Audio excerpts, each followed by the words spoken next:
We are still, or Baruch Hashem, already on page Kuf Nun Dalet.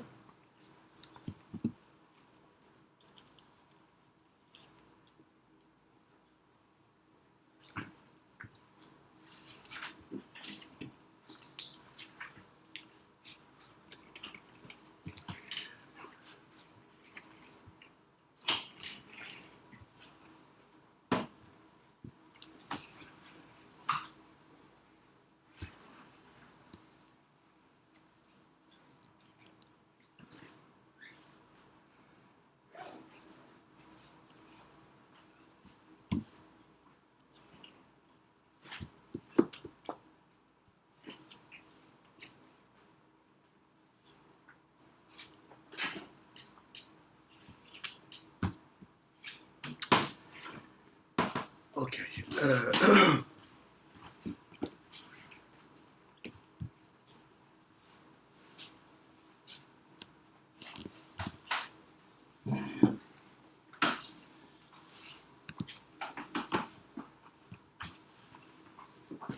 We'll start in the middle of the page with a line that starts with Harehu Poyel.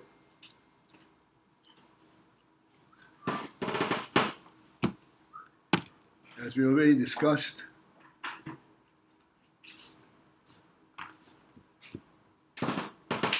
that as soon as there is a machshava, lamayla, the union that's in a machshava gets created, becomes a factual presence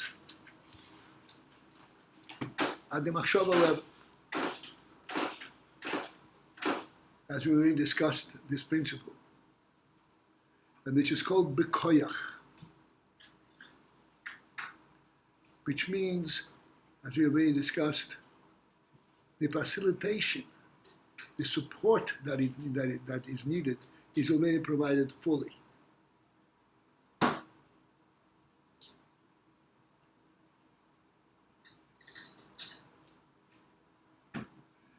Beharehu payel.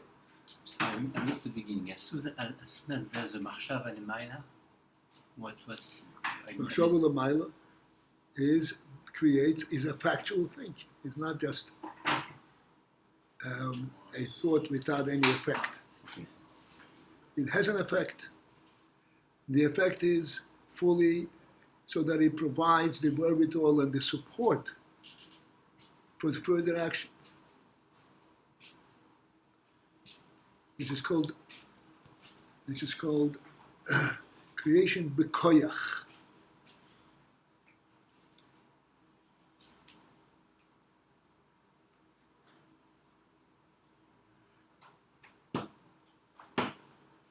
Lamato, a thought has absolutely no effect, does not create anything, does not facilitate the pursuit, the further development of it. Facilitate means does not make it possible, does not make it easier, does not create the means by which you can accomplish it. But Lamailo, the thought, creates the whole thing b'koyach. Thus it becomes a facilitator. It provides the means by which it can further be developed into actual action.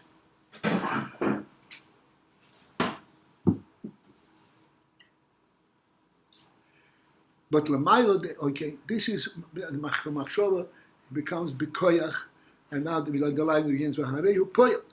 This koyach is Poyel, has an actual effect.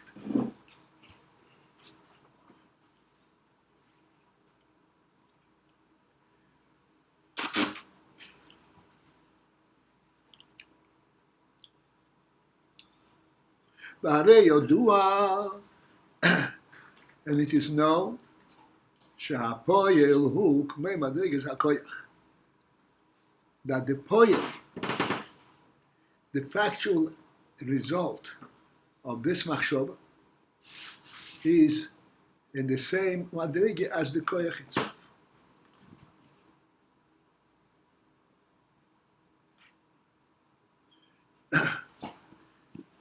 what is the value of creating the inyan bekoyach, that it is bepoyel and the madrigas hakoyach. So this we discussed already many times.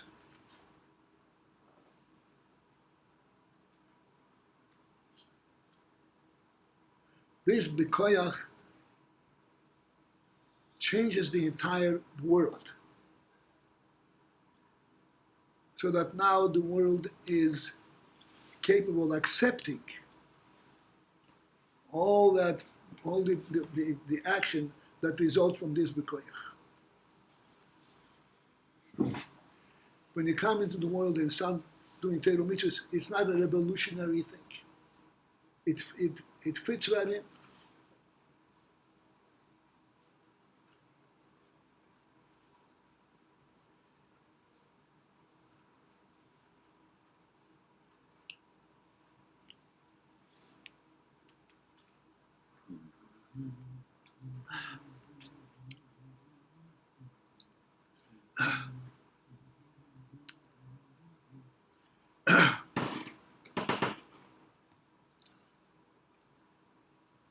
So I'm hesitating because I don't want to repeat what we already spoke about, but we have to kind of consciously and clearly understand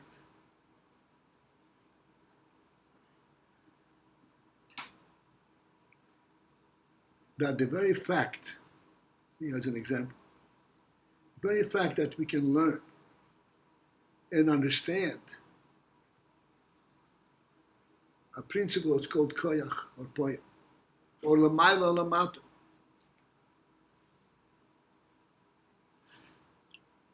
in order that we should gain this benefit. Should understand the difference between lamayla and lamata, and understand the difference between koyach and poyach, and understand how the koyach is also bepoyach. This is the result of the effect of that machshava.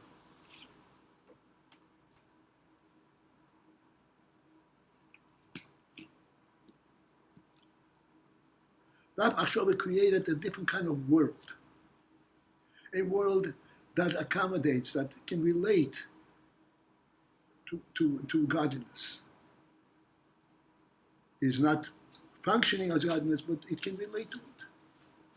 It changes the whole spirit of the world.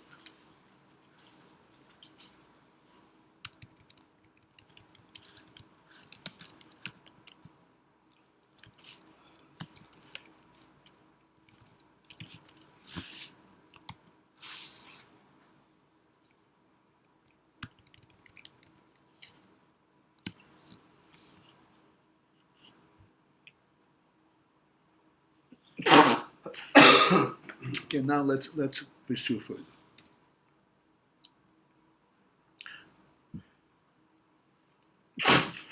Excuse me.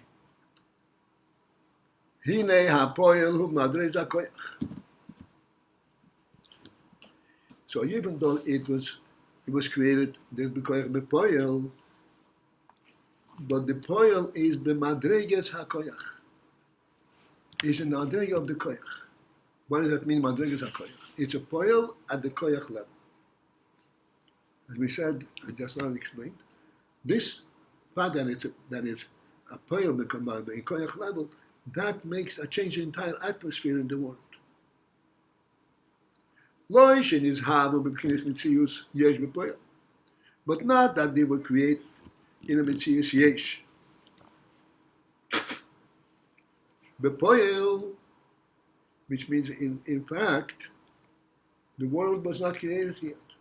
It is still within the godly realm.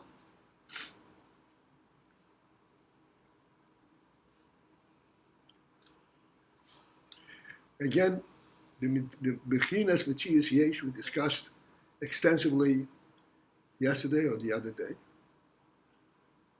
Bechinas Metzius Yesh means that it is identifiable as a Yesh without any significance to it. Any significant what? Any significance to it. In other words, it's a yesh not from the perspective that of what it stands for. It's a Metzius yesh. It's what the beginner's Metzius yesh.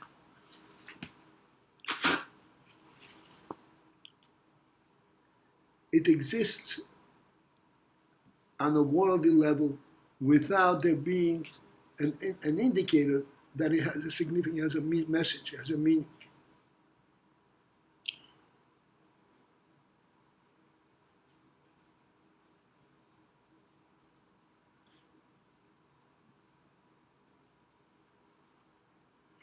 Okay, now let's continue by V'hagam, and although the Yizhar was Hoylom is beprayal, even though that the world's coming into being, bepoil.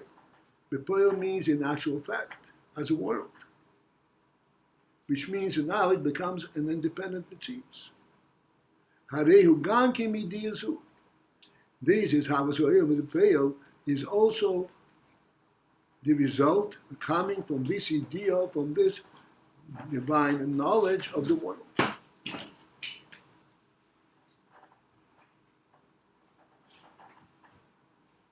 Which means that this idea already brings the world into existence. As it says in Tanya, this is the words in Tanya. Shaharei Yidio Zu Hi Chayus. Because this Yidio, this knowledge that the Rebbe knows of the world, Hi Chayus. This is the Chayus of the world. Viz Habusei Mi'aner Yesh.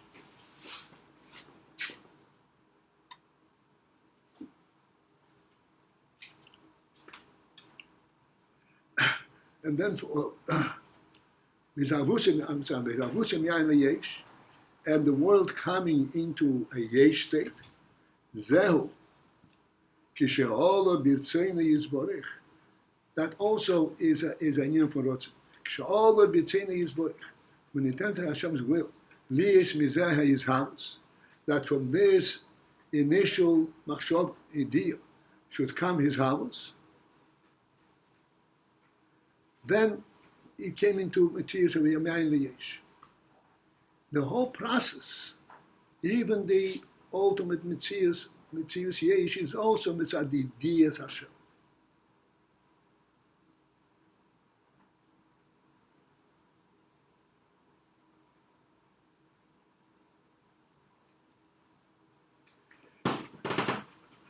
Okay, extremely subtle things, and I have to step back a little and give us a little bit of a handle, understand what the Rebbe is saying.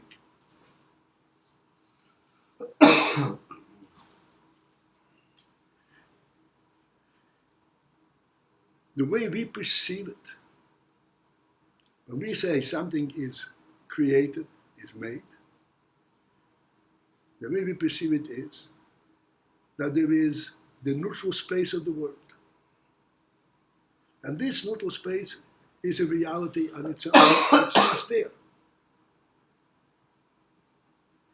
We utilize this space and we put something in it. This something is given a presence, is allowed to be because of the space that's allowed it to it from the world. As long as this space will continue to be, so the thing that you put into the space will also continue to be.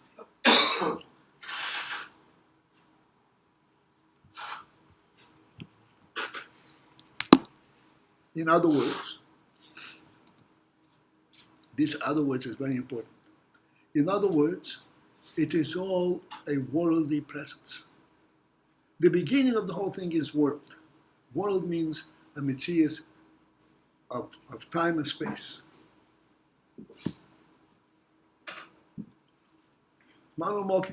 As long as you have Zman Umokim, you can create anything you want. The Zman Umokim itself provides for its existence.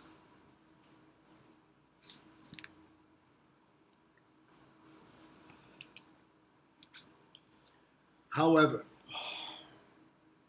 we have to understand, we have to reflect, and this is what we're talking about. This is not true at all.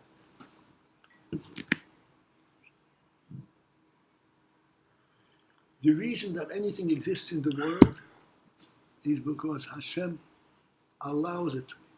For currently, Hashem knows it, and this is what gives it a presence.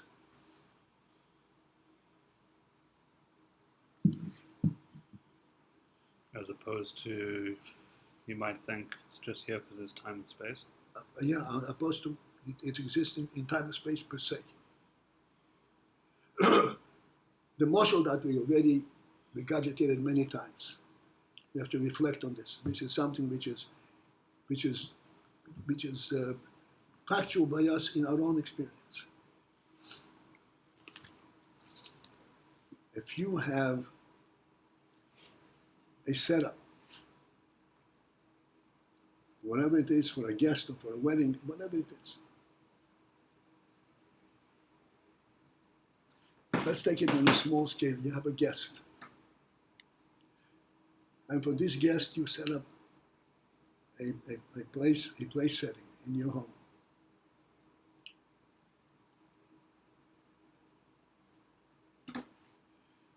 And as soon as you look at this, you say,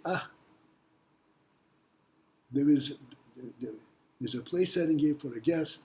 It's real. And you are going to be careful that this place setting is maintained intact and orderly and so forth.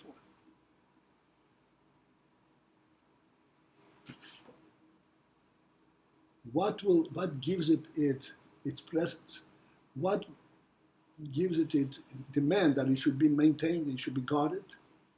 It is it is the fact that you invited a guest to your home. It is your knowledge of what it stands for that keeps it going. If you take that away and just look at it as as dishes on the table, then without hesitation you pick up the dishes and put them away in the closet.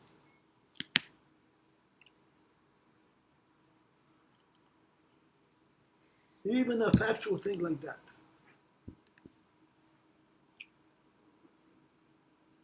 exists because of your understanding, of your knowledge, and of your value that you attribute to it. This is on a simple human level. And when we say the human experience, it's a marshal for the world experience, for the world reality.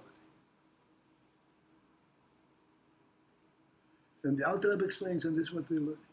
Hashem's knowledge of the world, this is what gives the world a place and a reality. But for that, he would just dissipate into non-existence.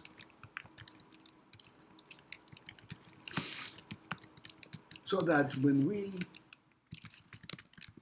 look at something in the world, say, oh, look at this developed thing, look at this solid reality, this field, and these mountains and all that.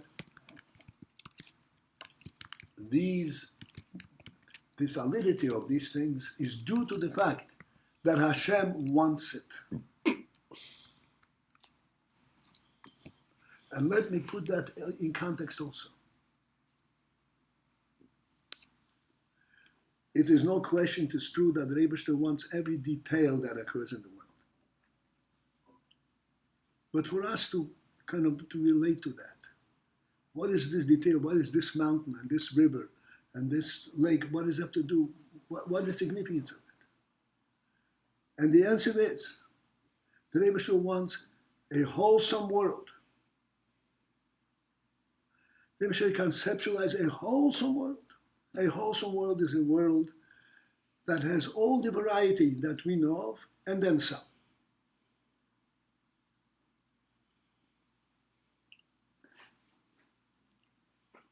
In the creation, the Rebbe said, let there be beasts, living things roaming the world. He didn't mention a lion or a tiger or a giraffe or a horse, anything. All of these different creatures are included in one statement. They should be living beasts. This living beast concept represents all of these varieties and then some. To the extent that they find new species all the time.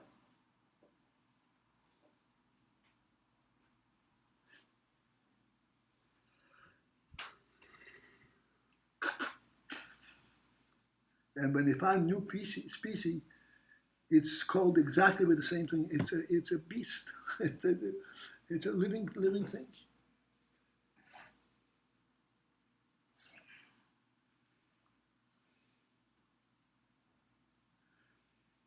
You go down sometimes to the park and people come with their dogs. I learned a lot from this experience. A dog is a dog is a dog is a dog. There are 50 different varieties of dogs. And they all have the same nature, similar nature. They all bark, they all run around, and they're totally different creatures.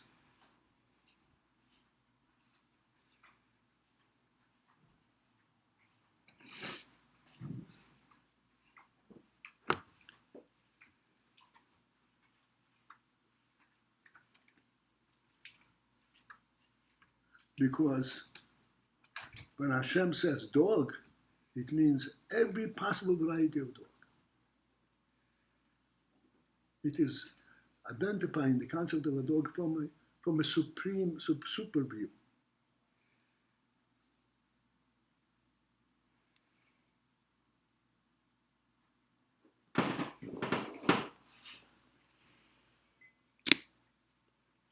This super view, this is Makaya? Yeah. This is because This is also the Or Makif, right? Mount.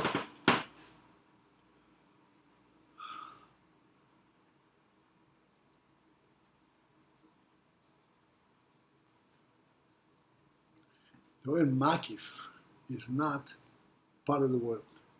This is makif on the world.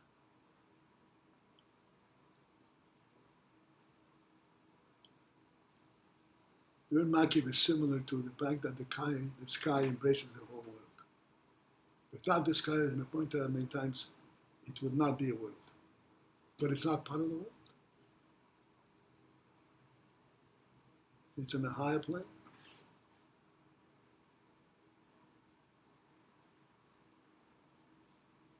Let's take it back into our muscles. We said you have a place setting, and there's a concept and so forth. All the things that we already discussed. Over and above that, there is what's called the makif of a human lifestyle. Nothing to do with the guest, nothing to do with the situation. This makif encompasses all human endeavors.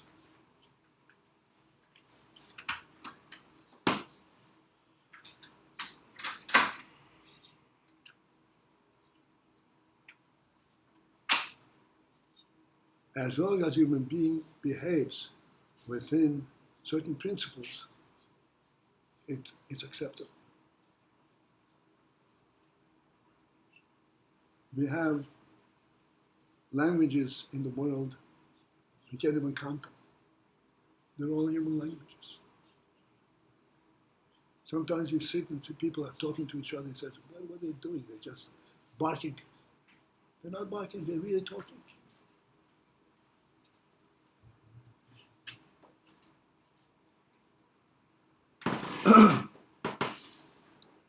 Okay.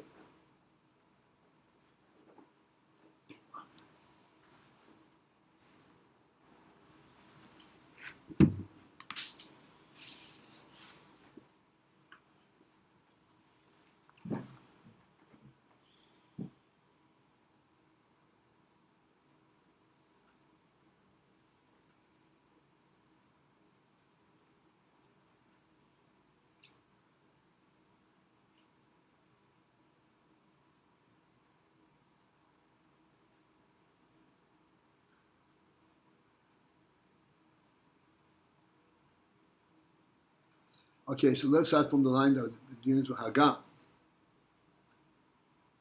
The Hagam and all the is Havus Hoilomes Bepeir Hagam Ki Midiazu.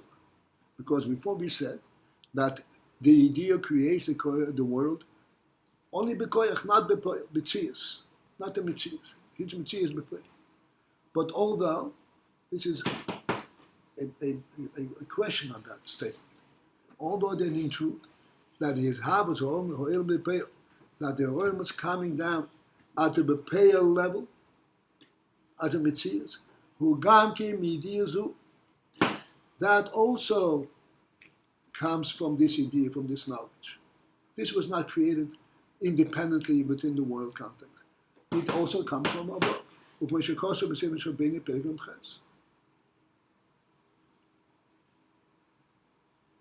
As explained in Tanya. And there he says also, Shaharei, since thou, behold, Idiosu Yichayus. I think in Tanya it says Chayusoi. This idea, this is the Chayus of this creature. We explained yesterday the significance of the word Chayus.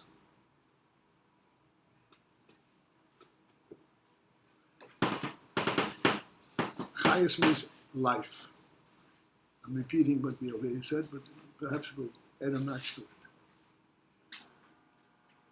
We translate normally a life something that can move around and seek its own interests. But really, Chayus has a much broader and deeper significance. Chayus is that which gives anything a limitless presence, a presence that does not dissipate. Chayus is what keeps even a tree alive indefinitely. It's a chayus. It's not the wood, it's a chayus in the tree. Chayus is gets refreshed and rejuvenated every instant.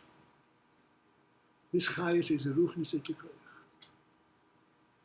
And that keeps it afresh, as if it were the day that it was first was born. Let's understand the significance. This means, this is what gives everything in the world as a definition of a true creation, a true divine creation. A divine creation means something that has a staying quality, not a momentary creature that dissipates. Something that has a substantial presence, a presence that supports itself, that is real. That's mitchayis. Even though a living thing is constantly using up its energy, using up its vitamins and its minerals and so forth, and that gets replenished all the time because it's alive. Which means it has indefinite staying power. It's a real presence. A real presence means it can stay indefinitely because it is constantly refreshing itself. Where does this chayus come from? This is the divine statement. This should be. The divine statement, this should be, makes it an eternal presence. Even though physically it cannot be eternal, it has to be refreshed. But it gets refreshed because it has an eternal presence from a divine perspective.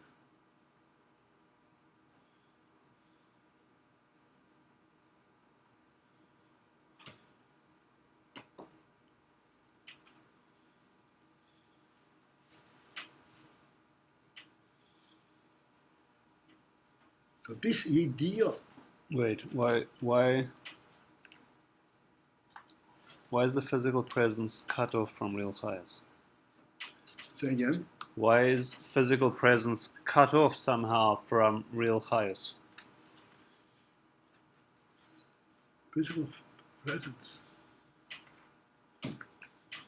and which is just a worldly context, has no staying, it's all in time and space, which is all temporary.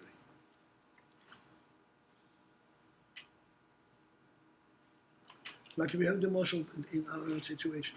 We have a place setting. If not for your perception that there's a guest coming, this would not stay there for 2 minutes. Right, but this physical world is on account of his thought. Mm-hmm. So this is all his place setting. So why would it not have real place? And that means his thought embraces it. So thereby you would say, even on the physical level, or especially maybe on the physical level, everything has eternality.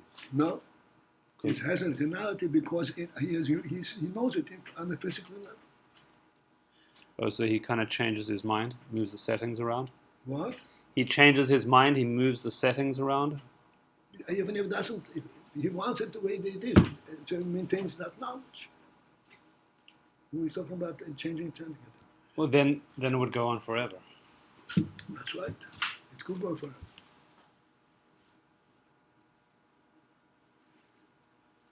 And this is why this world is as old as it is. It is as young as when it was created. Exactly right.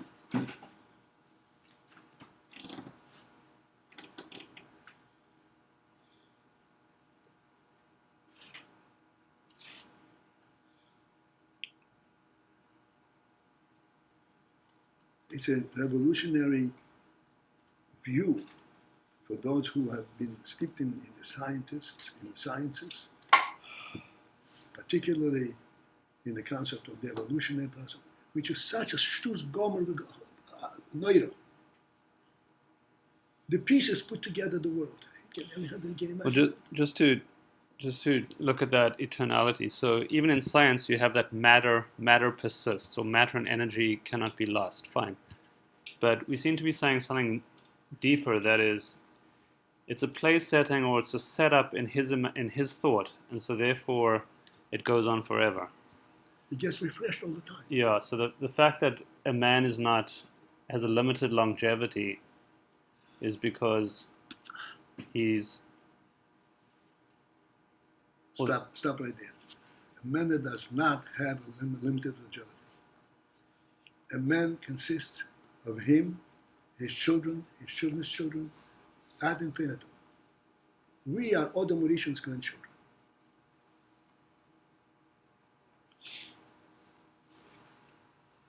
Roma Venus grandchildren. More complementary.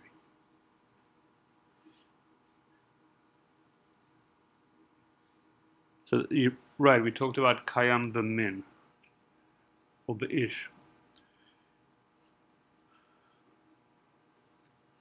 It's Kayomim Bimin, but you have to understand that the Kayomim Bimin is contained within the Ish. Each Ish transmits the Kayom, the Kiyum element of the Min.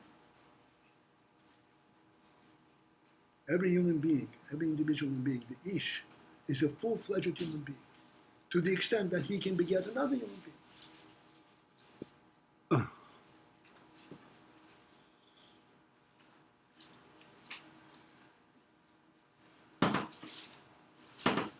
Which is Kiyum Ish.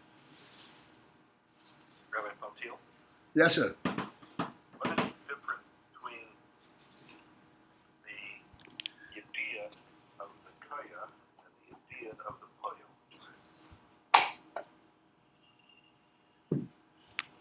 Do it again. What's your question? The idea of the koyach. I heard. What is before that? What is it? What is what? What is the difference The difference. between the idea of the kaya and the idea of the poyo? Okay. Okay, I heard your question. So we already discussed the difference between koyach and poyo. Koyach means the facilitator, and poyo means the factual. And his idea contains both and actually creates both. That's right. His idea supports both. Even the poyo, he says, is also from his idea.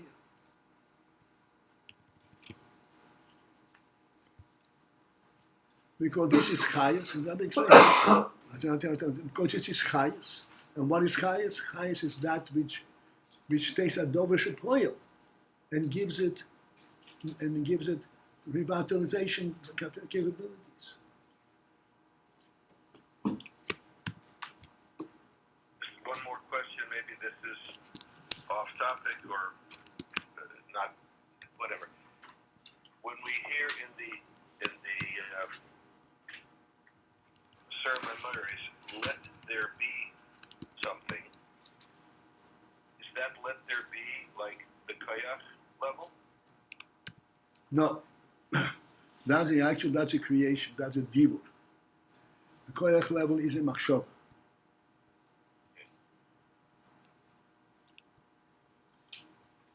But the idea of let there be a koyach is now there's the room for this thing to come into actual existence. That's the step before poil. No, this is poil. Let there be. I understand. I'm not in koyach though. We mean koyach. We mean to say the context, the possibility, the That's right.